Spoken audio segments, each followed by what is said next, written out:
Je me donne la parole au représentant de l'Algérie. Merci beaucoup, Madame la Présidente. Alors, tout d'abord, je voudrais vous remercier et remercier Monsieur le sous-secrétaire général pour son intervention. Je voudrais souhaiter la bienvenue également aux représentants de la République populaire démocratique de Corée à cette réunion. L'évolution récente en péninsule coréenne, l'évolution de la situation, reflète les complexités modernes, dirais-je, étant donné que le comportement d'une partie a des répercussions qui en touchent d'autres.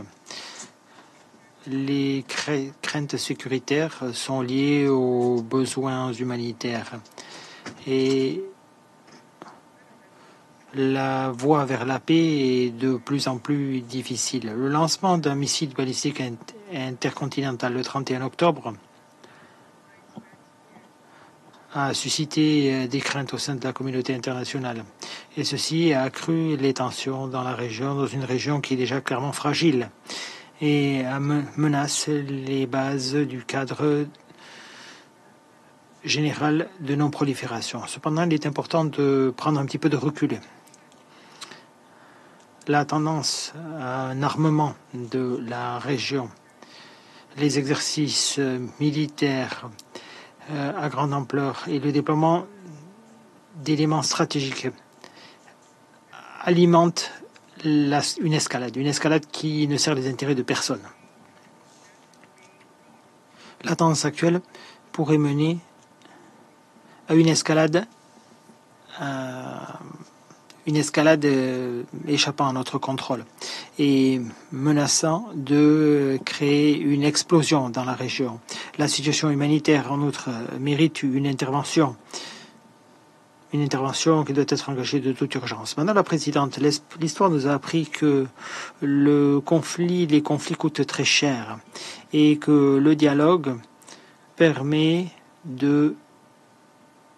très souvent de transformer les choses. C'est ce que nous voulons. Il y a trois éléments qui doivent orienter notre action. Alors, tout d'abord, nous devons comprendre que l'escalade militaire ne va pas nous permettre d'atteindre les objectifs qui sont les nôtres. Ensuite, deuxièmement, les sanctions à elles-mêmes ne peuvent pas favoriser l'avènement d'une paix durable. En fait, troisièmement, le dialogue, même s'il est difficile, est la voie qui pourra nous mener vers un règlement de cette crise. Cependant, la situation à laquelle nous sommes confrontés est grave. Il y a une augmentation des tensions militaires, les besoins humanitaires, eux aussi, ne cessent d'augmenter, les canaux diplomatiques ne sont pas suffisamment utilisés, et les civils sont ceux qui payent le plus lourd tribut de cette crise. Or, nous devons changer la donne de la réalité. Nous devons engager des mesures concrètes qui doivent tout d'abord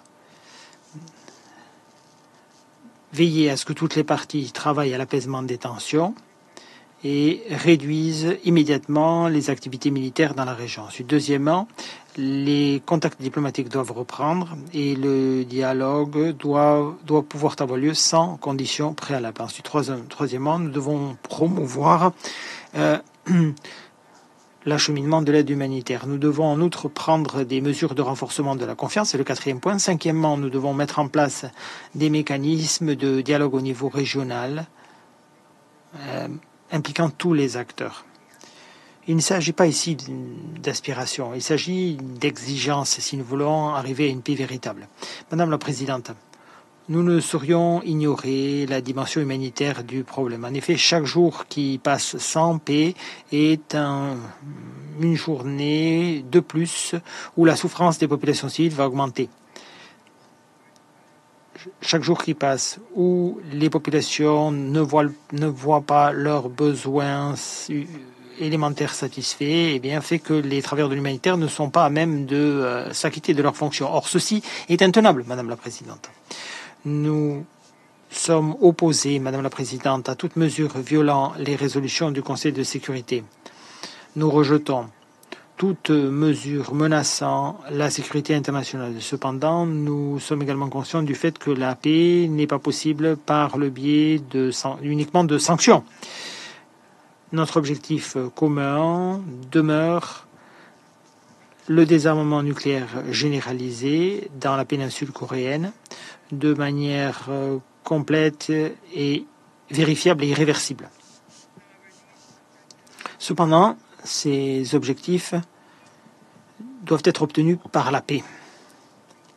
Et nous devons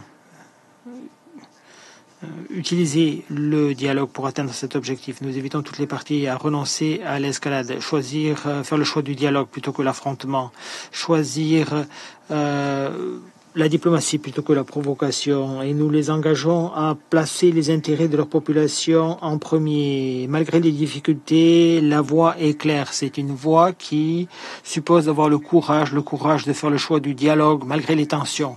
Ceci suppose de faire preuve de patience, notamment lorsque les progrès sont lents. Il faut faire preuve de volonté politique et ne pas se rendre, même lorsque les obstacles paraissent insurmontables. Cependant, cette voie est la seule voie pour garantir une paix permanente. Il nous incombe de choisissons la paix plutôt que l'escalade.